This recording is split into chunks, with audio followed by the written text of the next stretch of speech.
We're going to begin this Tomb Tape 4 by first showing the letter that was sent as a legal representation of the discovery.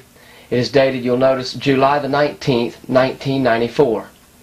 To whom it may concern, upon this day Paul Kelly and Brian Hubbard have made claim that the tomb of Alexander the Great and the entire crypt of the Ptolemaic dynasty, including the body of Queen Cleopatra, has been identified in the location known as Burroughs Cave in south-central Illinois. The two parties make claim that they, working alone, have made the discovery and claim before any other party. The parties now submit this document to prove as legal evidence of same. And this is when we got into a lot of trouble. This began the ball spinning for us. We had no idea the type of Pandora's box that we had just now opened. The first publication that we released was a video called Tomb Tape 3. It was called Tomb Tape 3 because the first two were basic practice runs. And by the third script we had answered all of the questions that we thought we could ask and had perfected the idea onto tape. So we made the Tomb Tape 3, which the initial Tomb Tape 3 featured several voices that were fictitious. So we were asked again to go and recut Tomb Tape 3 as it was with our regular normal speaking voices. So the famous Tomb Tape 3 is actually the second version of the Tomb Tape 3. And we tagged Tomb Tape 3 with more photographs and decipherments in the end and put an intro to it and sent that particular tape to the 12 embassies involved in October of 1994. Tomb Tape 3 began giving descriptions of the tomb recorded by layman authors in various books. What was known as a Burroughs Cave had been discussed as a controversial issue in certain circles for many years. We explained the alphabets we used in Tomb Tape 3 and began deciphering the stones with simple animals and symbols and systematically drawing in letters and words. Let's go to Tomb Tape 3 as a reference and hear Paul explain the decipherment of the first long Helios script, and we will see other decipherments after that also from Tomb Tape 3. We look at another stone tablet from the Burroughs Cave, and as so often the case throughout the Burroughs Cave, there'll be a man's head and his name will be carved underneath the head or somewhere on the face of the stone where his head exists. And right now we're going to find out who Helios is. Under reverse of the stone we have a bunch of script which describes this Helios. This is an extremely important recovery from the cave because it will give you exactly who this person was, what he was, and from what dynasty he came from.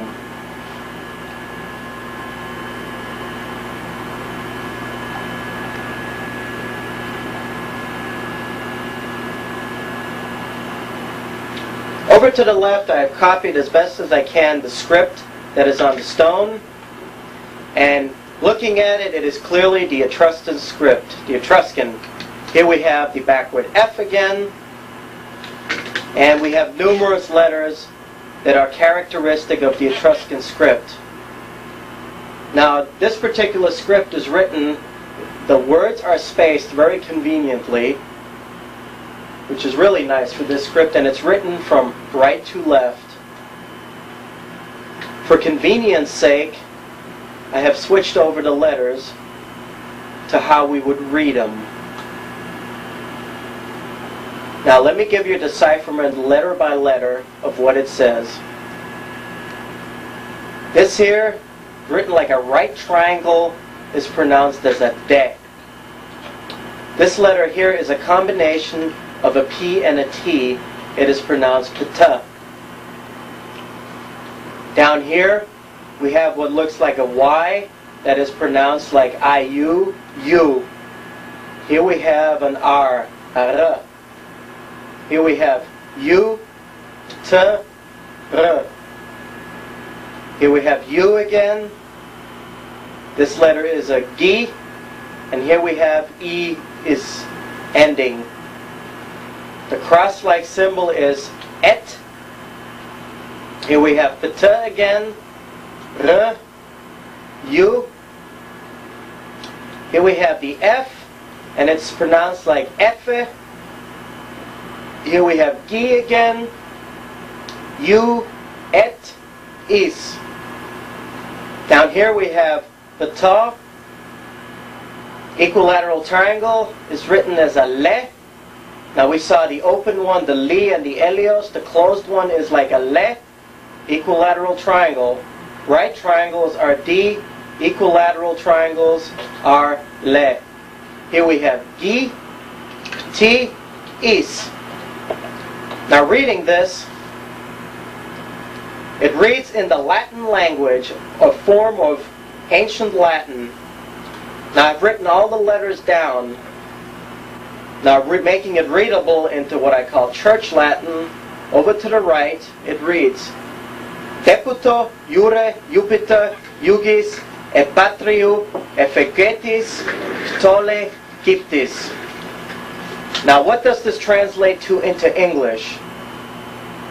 This translates to, from the Latin, as that this Helios on the reverse is depicted as sworn by Jupiter to belong and represent his forefathers, the Ptolemies of Egypt.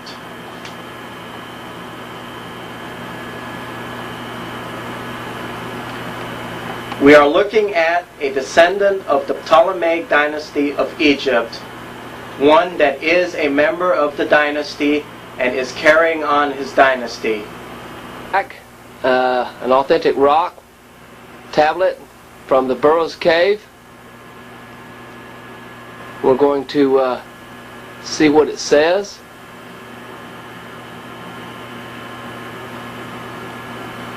If you would please flip the rock. On the back of it, there appears to be some form of lake, river system, stream.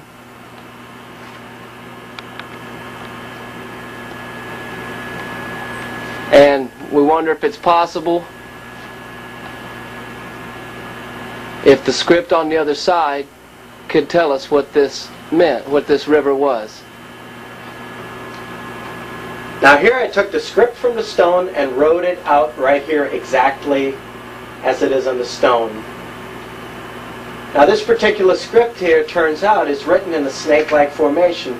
You read it like this line, and it comes down and reads like this, then around here, and it ends right here. This is a very characteristic trait amongst a lot of the ancient scripts. You see it a lot in the Phoenician Aramaic as early as then, and in later scripts. Now for convenience sake, what I've done is, I've written this whole snake-like formation in straight order here, and I've also separated the words, as you can see right here. And I just go over here, and this is exactly how it is read. Once again, looking at this, the script is in the Etruscan script, and the language is an archaic form of Latin, which took me many hours to decipher and fight through, but it gives us exactly where that river is and what it is too, and its importance.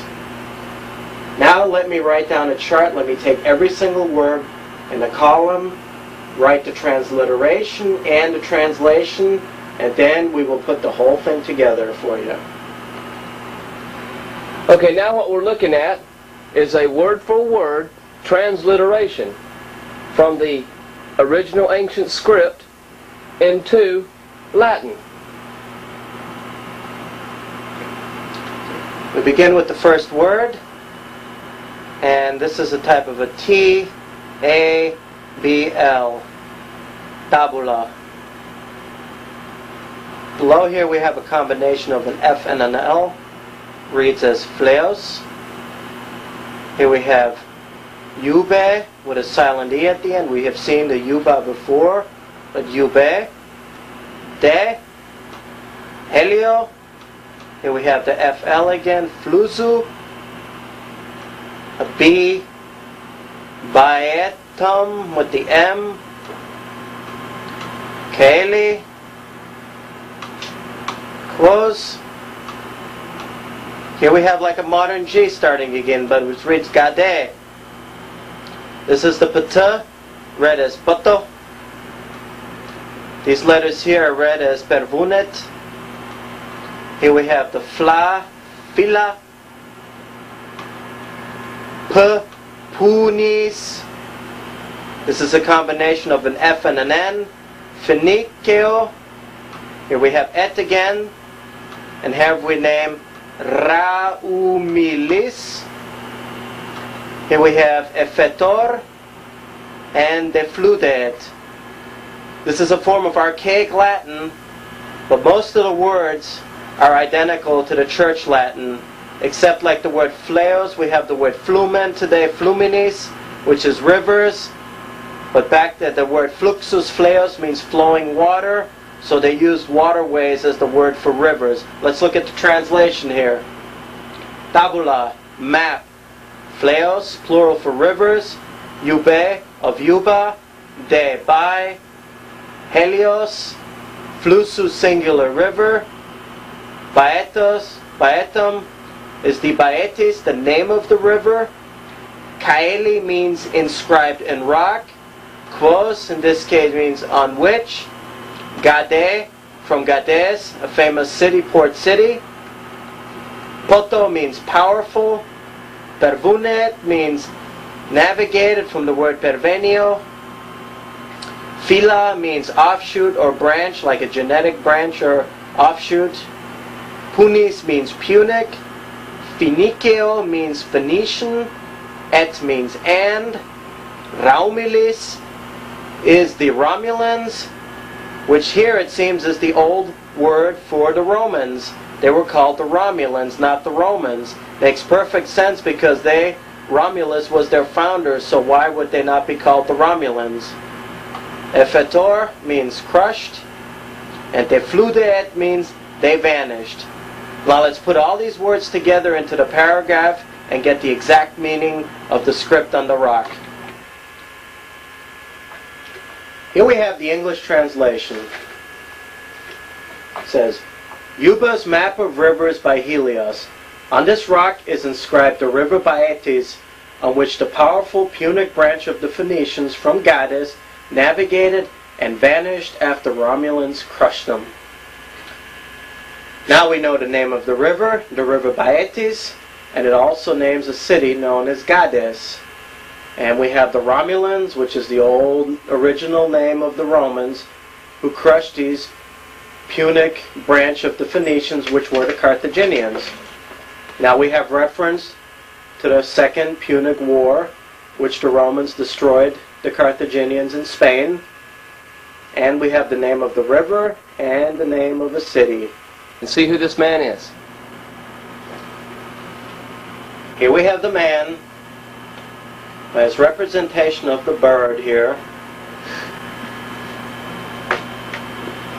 It most probably matches the shield, and this is his breastplate, which indicates that this is the man buried in the main crypt. We will decipher his name. Let's go up here and start deciphering.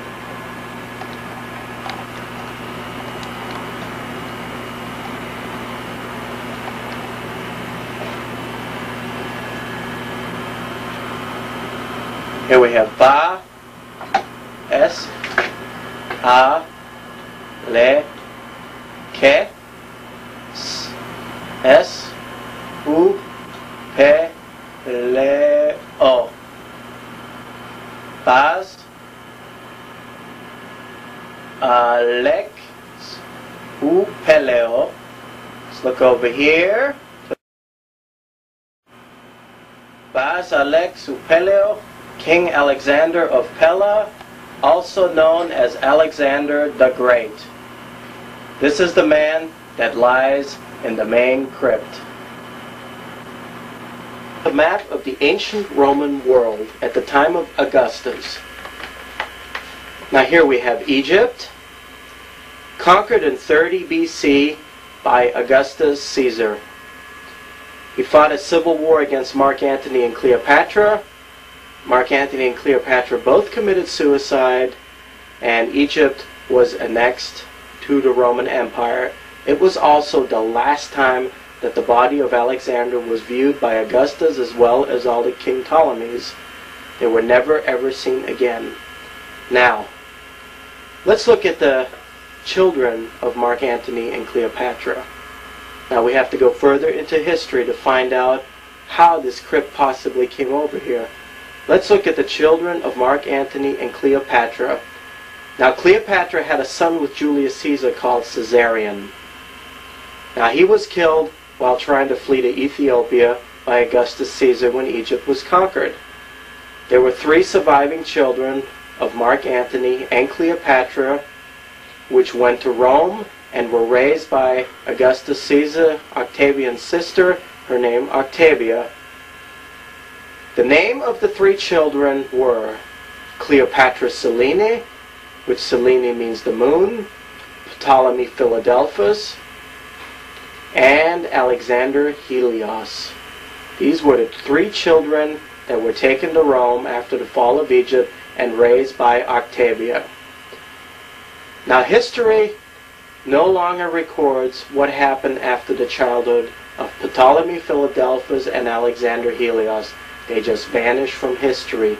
But we know what happened to Cleopatra Selene.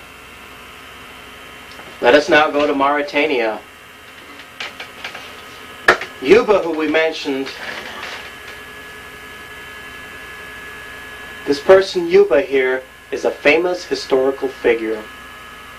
His father was Yuba, known as Yuba I of Mauritania, which is the kingdom right here in Morocco, North Africa, where the Garamantes tribe live. His father fought for the Pompeian forces and was defeated at the Battle of Thapsus by Julius Caesar. The young boy Yuba, his son, was taken a hostage to Rome, and he was raised in Rome. As he grew up to be an adult, he fought distinguishedly for Augustus Caesar, and as a reward was granted his ancestral homelands of Mauritania in 25 BC. Now, guess who King Yuba of Mauritania married?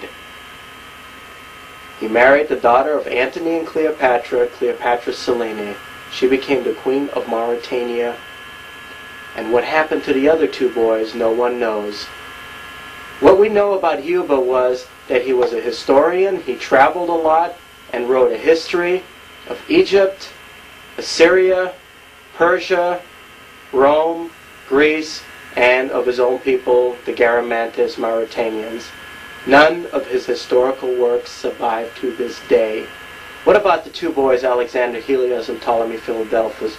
Well, we know from history that Selene and Yuba had a son known as Ptolemy, but he did not have a titular name like the name Philadelphus, Soter, which means he did not continue the royal line of the Ptolemies. Therefore, it means that the royal line of the Ptolemies was continued in Alexander Helios and or Ptolemy Philadelphus. Were they continuing this lineage of the Ptolemaic dynasty? The first question we have to ask, they apparently ended up in Mauritania with their sister and King Yuba, who is prevalent in Burroughs Cave. Now how do we get to Illinois? Our next public disclosure of more decipherments was held in spring of 1995 in Columbus, Georgia at the Columbus Museum. Now we'll see some of the excerpts from that presentation. Look at the stone here. You have the archaic script here written in different columns. I was able to decipher it and read it, and it reads from bottom to top, each line here.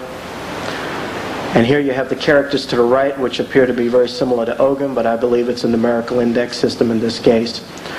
Okay, let's take a look at the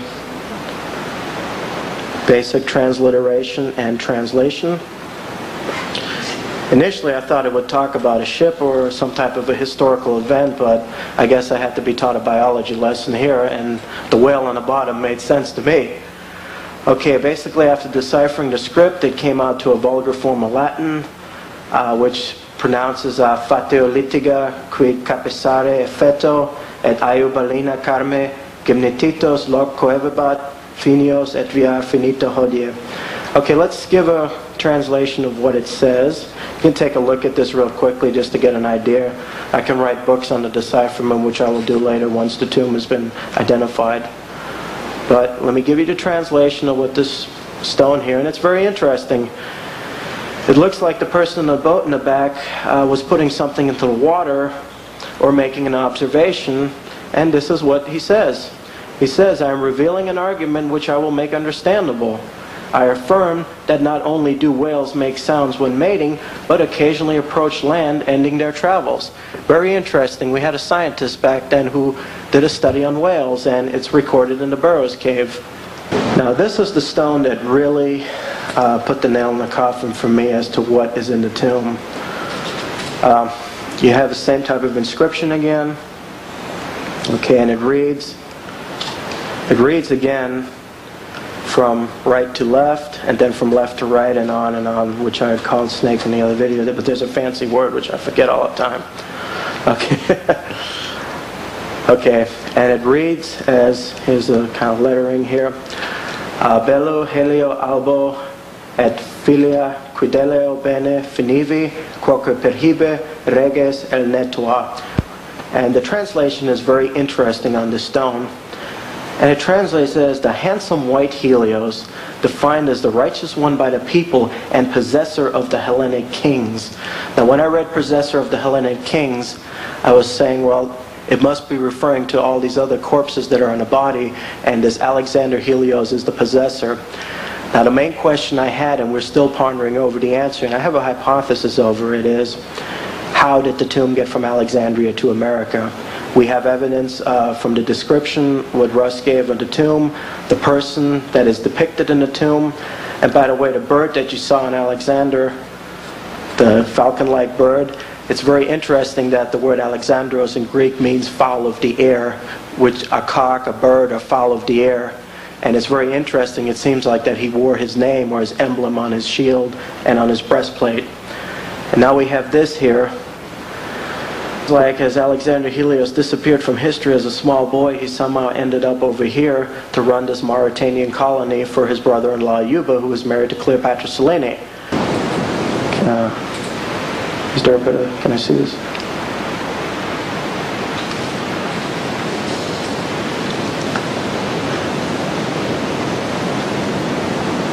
Okay, this is a stone owned by Beverly Mosley. I was able to get the script end of the photograph at first, and on the bottom of the stone there's what you see, an eye, and then at the top looks like a little figurine that could have possibly, I hypothesized, been Tanith, but I concluded that it was a type of an observation, the eye meaning I see or I saw. As you can see in the photograph, it's not that clear here for some reason. I was able to translate the stone first, and I was kind of shocked at what it said, but then I found out that there was also a photograph of the stone and a reverse of the stone, and we were able to get the photograph, and it pretty much confirmed to what we were seeing and what we were saying. And we've read a lot of ancient history that also confirmed such a sighting. It's something I try to get away from, but it just happened to be there. The observation reads, Sisteo aeli prelapsus betus via basis metere lux minave multoa, and it translates to as such: a basket-like object magnificently comes and goes in a swift-like motion, and on its base can be observed many red lights twisting together. That's a very bizarre sighting for something that happened in ancient times. And it looked like, from what you can see, the eye on the bottom, and this little doll-like object he was looking up to as a description of what he could have been seeing. I thought he probably saw a divinity or something. But when I saw the reverse of the stone, it kind of blew my mind. Because of what the picture it shows. It shows a large flaming circular object, And there's a lot of spike points going, and it looks like there's a trail, like some kind of a comet moving or some type. And that's what I thought at first. It could be some kind of comet-like object moving, and it's in an edition of the Midwestern Epigraphic magazine. The last edition shows a picture of that. But the inscriptions on the side are very interesting, which let's go and get a better view of the inscription. The top part on the right, it says "Effebit perpetually efficies bel," and it says "in likeness of a monster that constantly glows." And at the bottom it says "Ubiti est teletus," where its armor is made of bronze. So he's talking about a flying object that's glowing, that has red lights twisting it together, and its armor is made of bronze. And that that kind of blew my mind, and we had to read a lot of ancient history to see that there were such accounts in ancient history, especially in Pliny. And another peculiar thing is I saw the two marks, the signature of Yuba on that stone. Could it be that he personally made the observation and had somebody write it down for him? Very observant person. He might have noticed something that was worth recording, and it ended up in a Burroughs cave.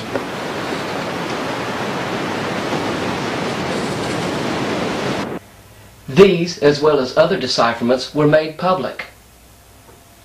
The decipherment file continued to grow, and we will see new decipherments later in this program. As of now, summer of '96, about 90 stones with script have been deciphered. Several of these tablets are quite lengthy. There are about 400 additional pictorial stones without script that have been identified, and still thousands yet to be studied and deciphered. We have also seen possible evidence of perhaps no more than 15 stones that appear to have been tainted or concocted. We want to make it clear at this point that we have documented 4 ancient languages from this tomb. And they are, as they appear in abundance in the tomb, Archaic Latin, Numidian, Demotic glyph, and pictographic glyph, also Greek.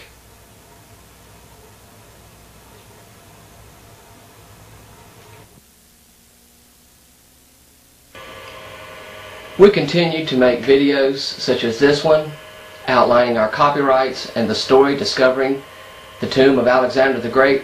This is 60,000 words concerning our story. Also, the new history that we had learned from the lost tomb. We called it Alexander Helios, with his name, Forgotten Emperor of Ancient America. This was in our pitch video.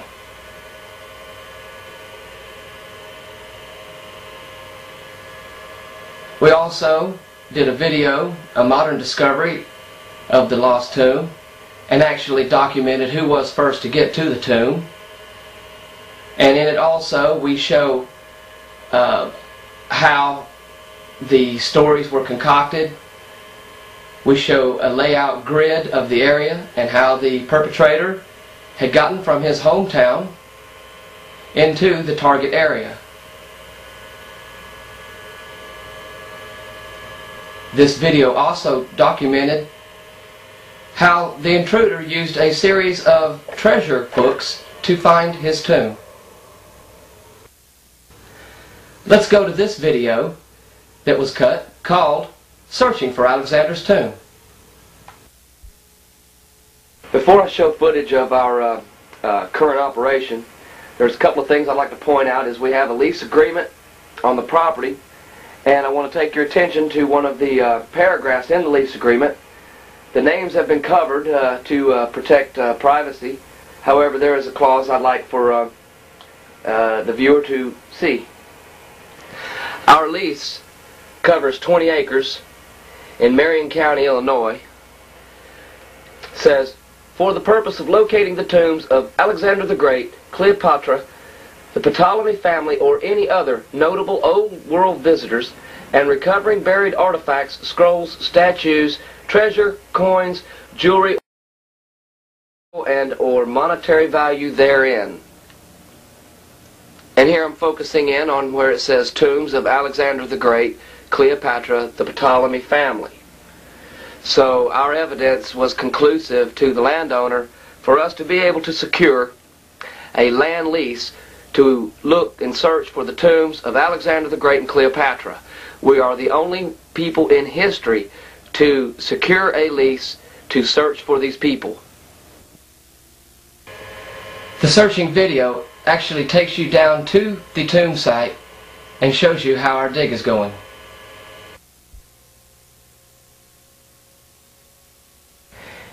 In our correspondence with others concerning the Burroughs Cave issue, we received several different letters containing the Burroughs Cave Inc.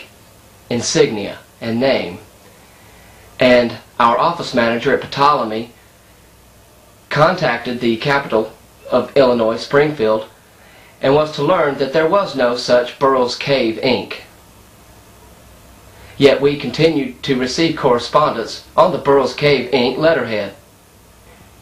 She next incorporated the name Burroughs Cave Inc. with the state of Illinois, and now formally requests those who are commercially using the name Burroughs Cave and Burroughs Cave Inc. to cease doing so without her written permission. We are now making available to the general public this well-organized binder, 43 pages long, listing in detail our allegations against Mr. Burroughs. This presentation features copies of forged letters, faked signatures of a mythical landowner who was never contacted concerning the discovery made on his property. There are copies of bogus business deals involving Jack Ward and Norman Cullen, which clearly show fraud and deception. Several letters penned through the years by various persons which are now copyrighted as a group for our specific purpose and issue. A new history for a new century was coined to be our new logo selected to accompany authentic historical information being released at this time.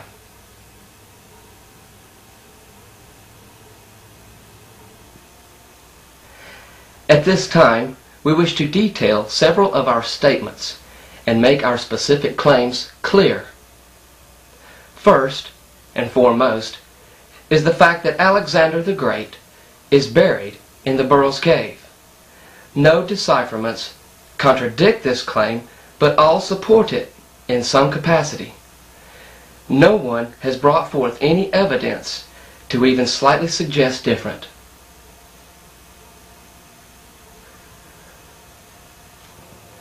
Our second claim is that the entire Ptolemaic crypt was brought to North America by Alexander Helios, a missing son of Cleopatra and Mark Antony, sometime after 25 BC. He was assisted to a very great extent by his best friend and trusted brother-in-law, King Yuba II of Mauritania.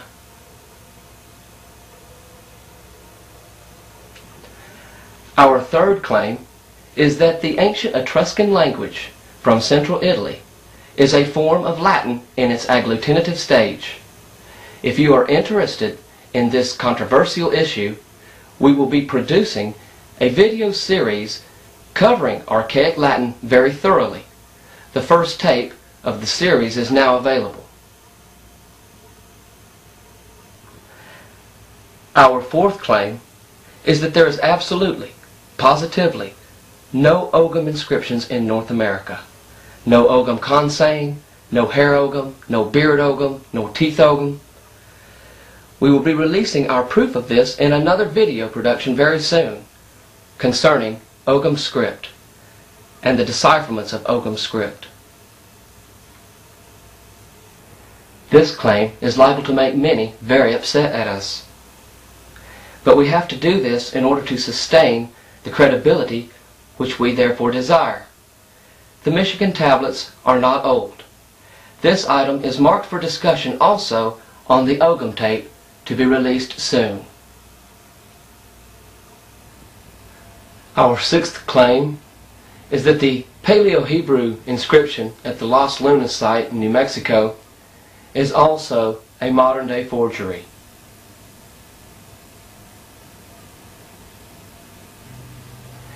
Claim number 7 is that the Davenport steel is also a modern forgery. This steel will be discussed in an upcoming video concerning several of these tablets from North America and their decipherments. Claim number 8 deals with the Ohio Decalogue, which we also feel is a modern concoction. We will be supporting our opinion concerning this issue also in an upcoming video. Claim number 9 will also be dealt with in our upcoming Ogham video. And it states that there were no Celts ever living in Britain or Ireland in ancient times. We will be referring, of course, to the ancient writers, none of which record that the Celts lived in Britain or Ireland.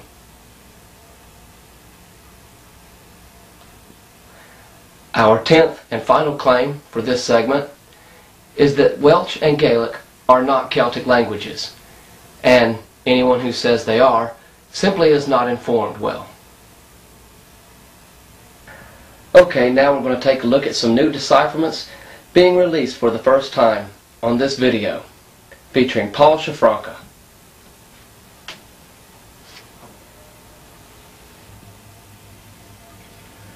The first artifact we'll be looking at is a portrait stone of a man wearing an Iberian helmet cap from the 2nd century BC. The top portion of the stone contains an inscription which bears the name of this person.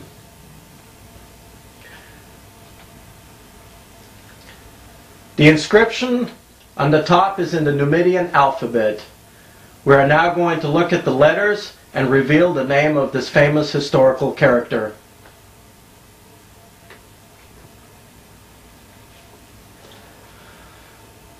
The first portion of the inscription contains the name of the person. The latter half of the inscription is to this point still undeciphered. I can only speculate on its content. Looking at the first letter, we have a Numidian equivalent of a ch, which is written in the H down here. The following letter is a straight Numidian line, which is an N. The third letter is an aleph, which has been borrowed from the Phoenician alphabet. The Numidians only once in a while used a dot, but they also applied the Phoenician aleph as their aleph symbol. The fourth letter, the square with the dot, is a Numidian B. And the last letter up on top here is the Numidian L. The name it spells out is Hanabel, which is the equivalent of Hannibal.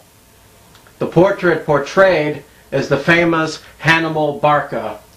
He wears an Iberian helmet because he was born in Spain. He was the son of Hamilcar, and the famous general who raided Italy. The following letters on the bottom here, the E, T, Hag, I have not been able to this point to decipher yet, but I will keep you updated as soon as I am able to cover to a decipherment. So the first stone we have is a portrait of the famous Hannibal Barca in the Numidian alphabet.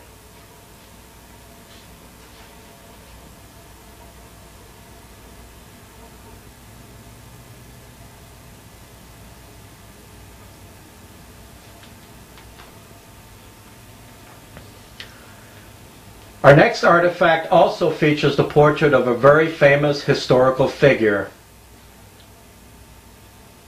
To the left of this stone, we notice 4 characters. These characters are also in the classical Numidian alphabet. Let us now look at what the person's name is.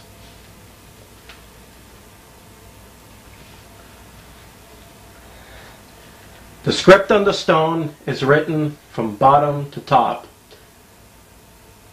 The first letter is the Numidian M. The second letter is a Numidian Th. The third letter is a Numidian D. And the final letter is a Numidian T. The name it spells out in Numidian is Mithridate, which is the equivalent of Mithridates.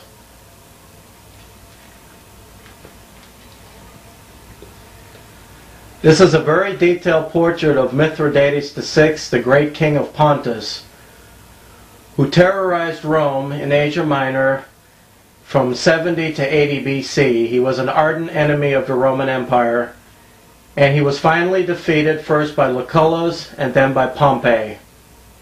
Let us take a look at some of the features on King Mithridates. He is wearing a beautiful crown or helmet of a bird or a hawk. More likely in reality, this was made out of gold. He is also wearing the famous circle cross figure, which is the symbol of an aria.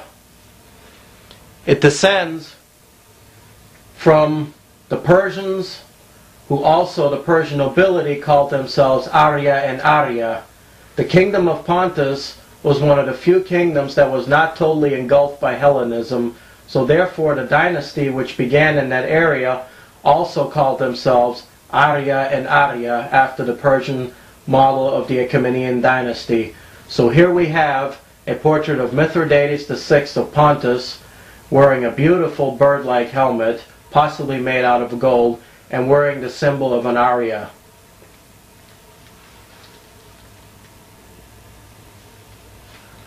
Our third artifact portrait also features a very famous historical figure. Notice a warrior wearing a beautiful helmet who is enshrouded with some form of leaves. Keep that in mind. As you will also see his face, he is an extremely strong and arrogant person, and by looking at this portrait, it was somebody I do not think the average person would have wanted to mess with.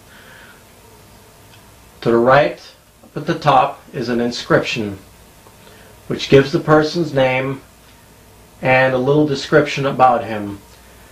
This photograph was also detailed on the front cover of the 10th anniversary volume of the Midwestern Epigraphic Journal, known as Volume 7, 1993. Let us now look at the decipherment of this historical figure's name.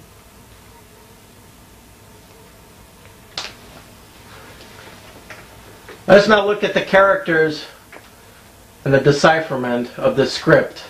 The alphabet is in an Iberic or Western Mediterranean alphabet, and the language is a vulgar archaic Latin. Let's now look at the first letter. For those who have seen my previous work, for example the Helios stone, this first letter here has been deciphered as a PT combination, PT. The next letter is an Iberic P. Then we have an R, an O, and then an OS combination. The next word begins once again with a PT, and then we have the letter P, and then an Iberic M, one form of an Iberic M. Begins another word, another Iberic M. Then we have the triangle here, which is a Le or Le, which we have on one of the Ptolemy stones and some of the previous decipherments. And then we have an S, the X is S as an ending. Then we have another R, and XS as an ending. We have once again an M, an XS as an ending, followed by an XS as an ending. When you look at it in archaic Latin, this has been abbreviated. But knowing the abbreviations and the different combinations and possibilities, you can derive on what this person's name is in a description. The first, Pte, refers to pot, or the word potens. Then we have Pyros, the person, king's name. Once again comes the word Pte, pot. Then we have an abbreviated name, Pam, PM, which spells out as palm. Next word we have is M-L-C. Then we have Rex, and MSS, which spells Max. Let us now detailedly look at the full complete words and the translation of this inscription.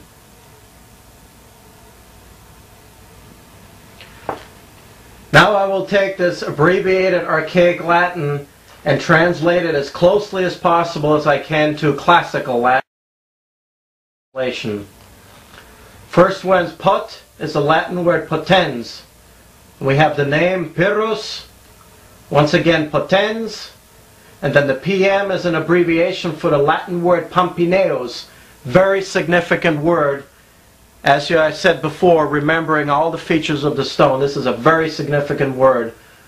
Another word, molossi, rex, and maximus. So it reads, potens pyrrhos, potens pampineos, molossi rex, maximus.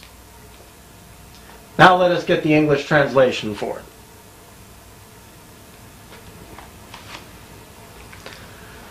Now for the translation. The Latin potens means mighty. Pyrrhos, the name of the king, is King Pyrrhos. Once again, potens, mighty. And then the word pampineos means one who is shrouded with garlands of wine leaves. Do you remember the picture? Molossi, Molossion, Rex, king, and Maximus, greatest king. Let's now look at this decipherment and try to find matches to codify this decipherment as accurate. First we have the name Pyrrhos, which is the name of the figure on the stone. Then we have the name Molossion, king of the Molossians. This historical figure is the famous King Pyrrhos of Epirus, who waged war against the Romans in the year 275 BC and also against the Sicilians. He was a cousin of Alexander the Great on the line of Olympias, nephew of Olympias, Alexander the Great's mother. Yes, Pyrrhos, the king of Epirus, was the king of the Molossians. That was the tribe which ruled in Epirus. Epirus is now closely associated to the nation of Albania in that area. Stone translated as, Mighty Pyrrhos, mighty one, shrouded with garlands of wine leaves, greatest king of the Molossians. Yes, Pyrrhos of Epirus was the greatest king of the Molossians. There were no kings following his death, and Epirus never rose into prominence following his death. Now we'll take a look at the picture again, the portrait of Pyrrhos of Epirus, king of the Molossians. And as the decipherment and the script confirms, you notice the leaves, the wine leaves he is shrouded with. Once again, this is a portrait of the famous Pyrrhos, king of Epirus, an artifact coming out of the tomb of Alexander the Great, also known as the Burrows Cave.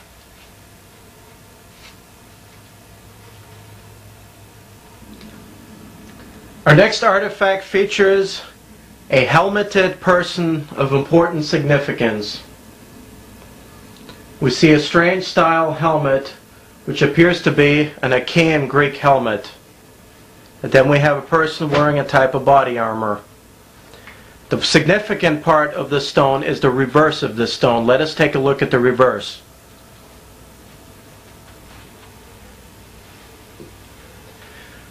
The reverse of this artifact includes a relatively lengthy inscription, 2 lines of script.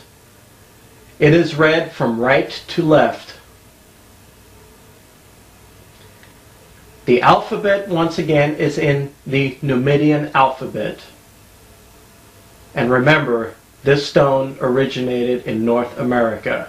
Let us take a look at this alphabet. Now we will write up the entire inscription in its alphabetic characters, and we will go down and decipher it letter by letter.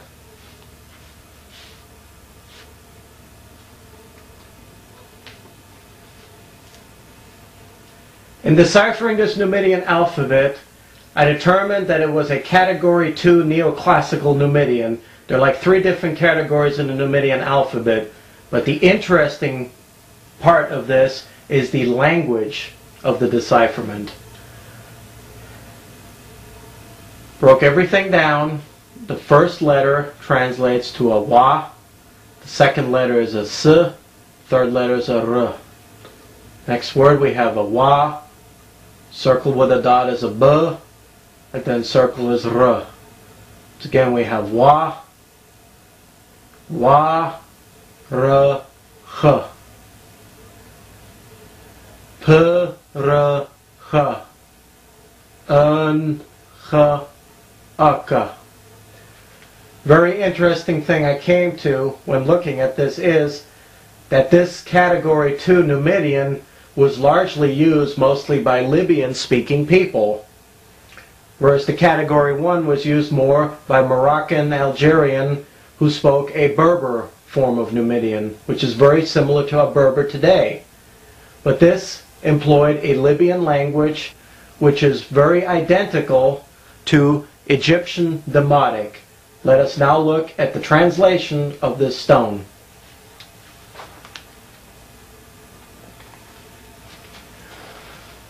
Looking at the decipherments of the letter and reading its sound values, I was able to conclude that it was a Libyan dialect which was very identical to an Egyptian Demotic, spoken in the 2nd century BC up through the time of Christ, the most modern form of Egyptian that was spoken at that time. This was followed by Coptic, but we have the Demotic language of Egyptian on this inscription. Let's look at the first word, Wazir. Wazir translates to Osiris, the god Osiris. Waber translates to priest. Wa means and. Warach means great. Then you have Peru. Peru translates to pharaoh or king, or an Egyptian house, but there was a title applied to pharaoh. Then you have the famous word Ankh, which means living. And then you have another title called Akka, which is a form of a sun god. Akka was referred to in Egyptian as a light being, a light god, something that radiated from the sun. We have examples of Akhenaten, which is the famous Pharaoh Akhenaten who called himself that, and he had the title Aku, follower of the sun god. The two brothers Ptolemy Epiphanes also had the title Akka and put it their name. And then you have the famous title, which gives a clue as to who this is the Egyptian word Akiuit, which refers to as the two eyes of Horus, one representing the sun and the other representing the moon. This is a male on the opposite side of the stone. He calls himself the sun.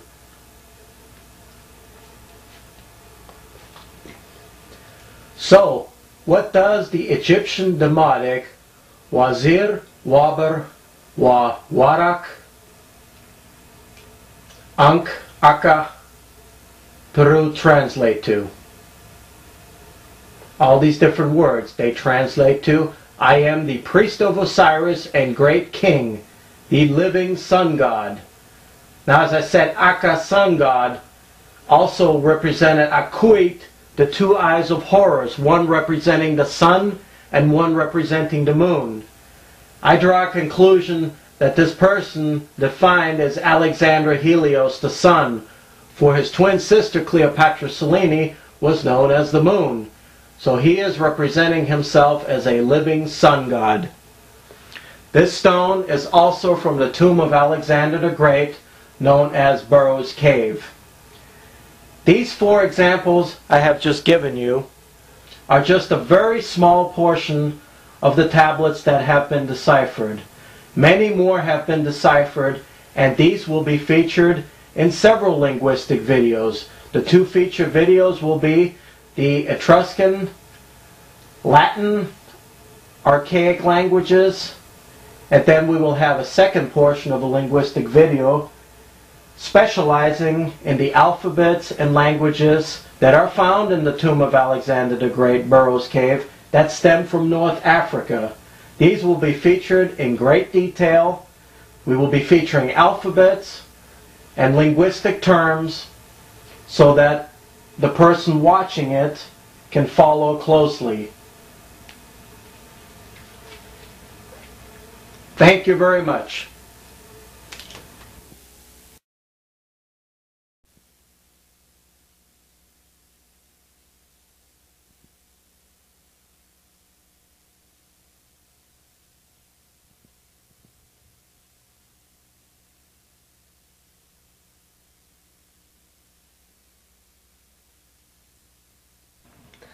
We're going to begin this tomb tape 4 by first showing the letter that was sent as a legal representation of the discovery. It is dated, you'll notice, July the 19th, 1994. To whom it may concern, upon this day, Paul Kelly and Brian Hubbard have made claim that the tomb of Alexander the Great and the entire crypt of the Ptolemaic dynasty, including the body of Queen Cleopatra, has been identified in the location known as Burroughs Cave in south-central Illinois. The two parties make claim that they, working alone, have made the discovery and claim before any other party. The parties now submit this document to prove as legal evidence of same.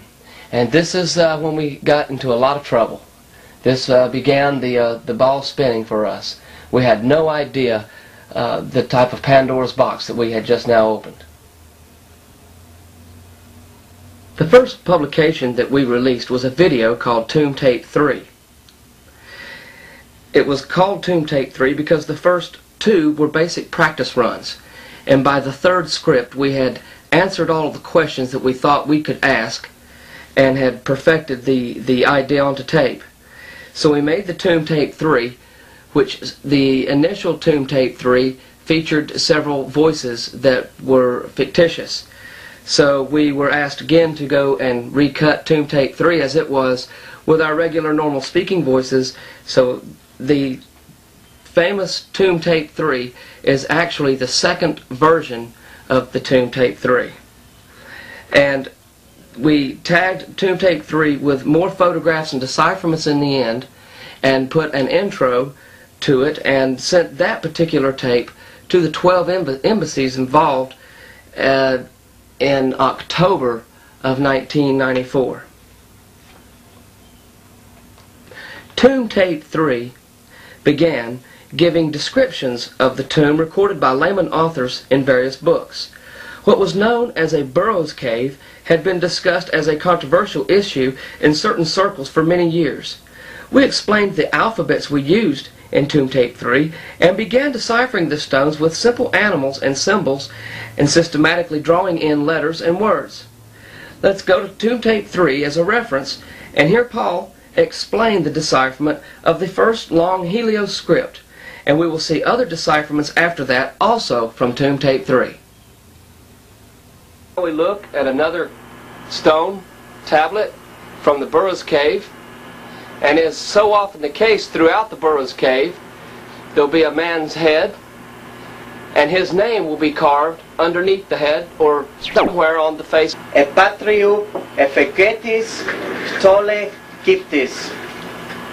Now what does this translate to into English? This translates to, from the Latin, as that this Helios on the reverse is depicted as sworn by Jupiter to belong and represent his forefathers, the Ptolemies of Egypt.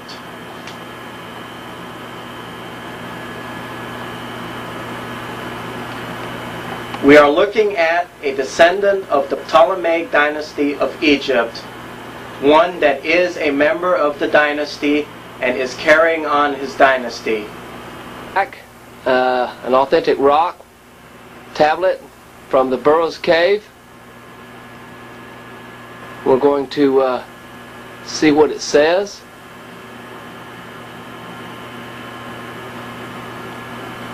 If you would please flip the rock. On the back of it there appears to be some form of lake, river system, stream.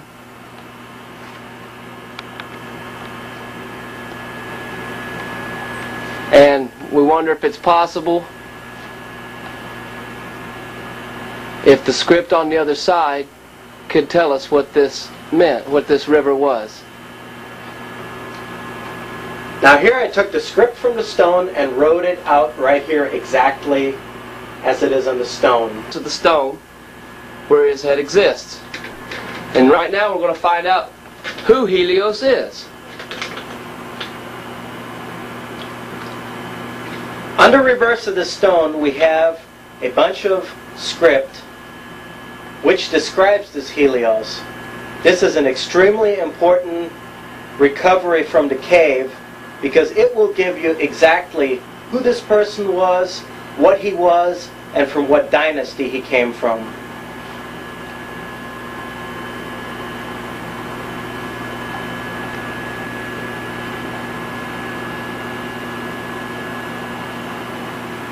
Over to the left, I have copied as best as I can the script that is on the stone, and looking at it, it is clearly the Etruscan script, the Etruscan. Here we have the backward F again, and we have numerous letters that are characteristic of the Etruscan script. Now, this particular script is written, the words are spaced very conveniently, which is really nice for this script, and it's written from right to left.